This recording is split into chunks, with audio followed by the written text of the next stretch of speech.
ku kan menari, ku kan menari, ku kan menari seperti Daud menari. Ku kan menari, ku kan menari, ku kan menari seperti Daud menari. sekali lagi, ku kan menari, ku kan menari, ku kan menari Seperti Daud menari. Ku kan menari, ku kan menari, ku kan menari seperti Daud menari. bila roh Allah ada, bila roh Allah ada di dalamku, ku kan menari seperti Daud menari.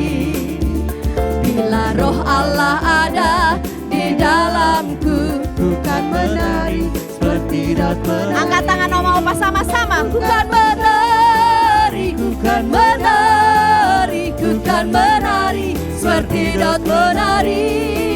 Ku kan menari, Ku kan menari, ku kan menari seperti Daud menari. Haleluya. Allah mana yang dahsyat seperti Allah kita? Allah mana yang dahsyat Tidak seperti ada. Allah kita. Dia kuat dan penuh kuasa, tiada Allah Yang seperti Dia. Allah mana, Yang seperti hanya Allah Yesus. Allah mana yang dahsyat seperti Allah kita?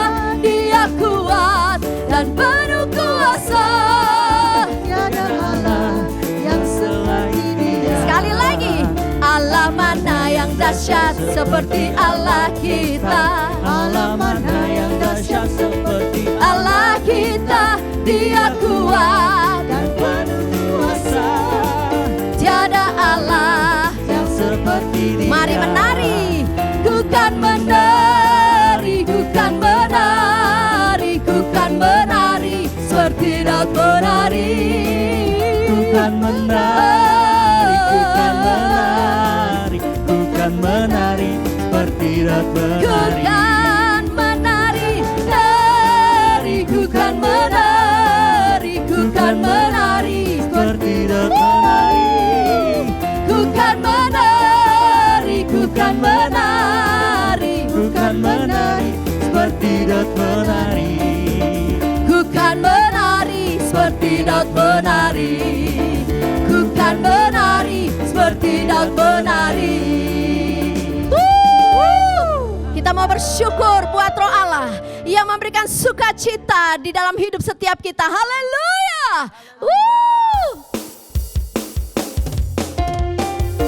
Amin.